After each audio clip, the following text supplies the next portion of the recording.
Hello there and welcome. Do you know Napoleon Hill's book, Think and Grow Rich, he said many things, but he said something pertaining to money that I don't think very many people understand. He said, if you are one of those people who believe that hard work and honesty alone will bring riches, perish the thought because it's not true. Riches, when they come in huge quantities, are never the result of hard work. Now listen carefully. Riches come, if they come at all, in response to definite demands based upon the application of definite principles and not by chance or luck. Wealthy people are not lucky. They're doing something that the other people are not doing. If you check this out, and I have checked it out over a long, long time, wealthy people historically have always had multiple sources of income. They don't have one. I was flying to Malaysia one time. It's 25 hours in the air from Toronto to Kuala Lumpur. That's a long time to be up there. And I was going over and back every month. That's 50 hours in the air for about 5 years. Well, on one trip, I spend a lot of time just thinking and writing. I have a pen and a pad, and I wrote down 1 and 6 zeros, $1 million. $1 million seems to be a magic number. I don't know why, but we've written songs about it.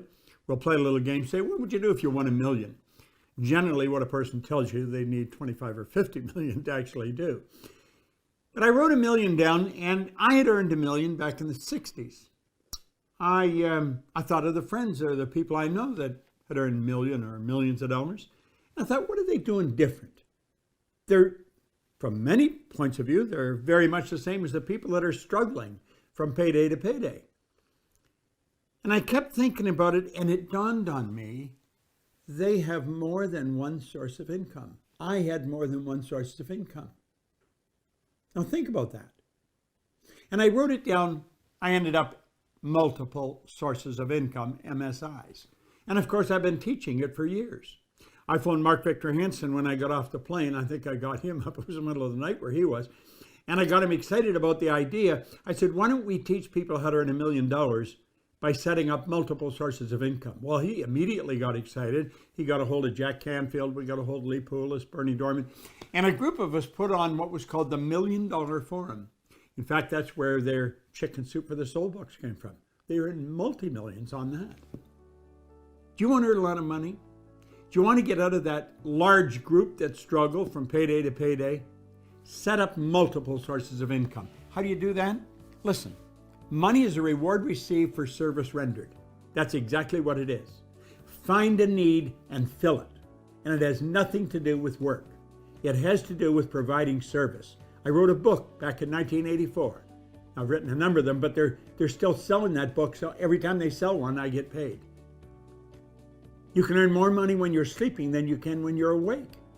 You can earn more money when you're sleeping than you could spend when you're awake. Give this serious thought. Don't pass it off. Don't think you can't do it, because I'm going to tell you something. If I can, you can.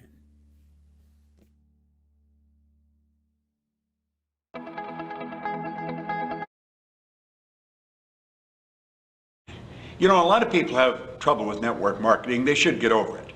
And I think they will get over it by understanding it.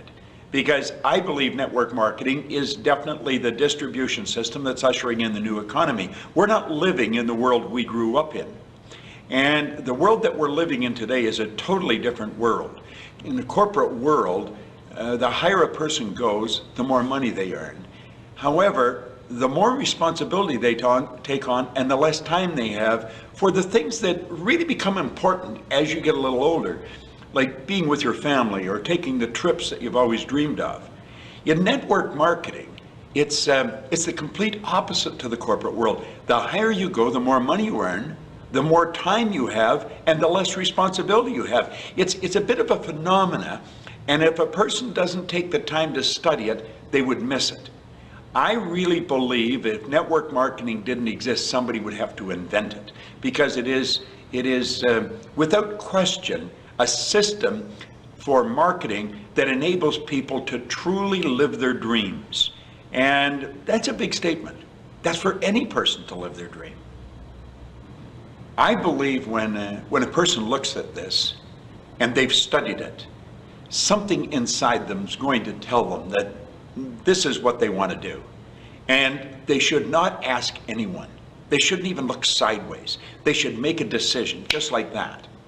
Get an application and put their name on it. Because frequently we go and ask people, what do you think? And the person we're asking does not think, but they'll always have an opinion, whether they understand it or not.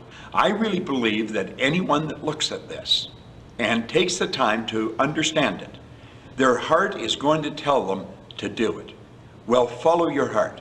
Make a decision just like that. One of the secrets I have found, and I've observed this over a decade worldwide, is to build momentum. In other words, get it going and get your people to get it going. In other words, get them all moving at the same time. If you watch someone, they're in these strongman contests, they'll pull a big tractor trailer or something, and they have a heck of a time get it going. But once they get it going, get it rolling, then it keeps rolling. They build some momentum. It's exactly the same in network marketing. And you'll find the people that go to the top and that really get their checks going up are the ones that build momentum. Now, if you don't understand what momentum is, as you look at this, go to one of the leaders and say, would you please give me 4 or 5 suggestions that would build momentum in my organization, and then do exactly what they tell you, because it is the secret to success in this business.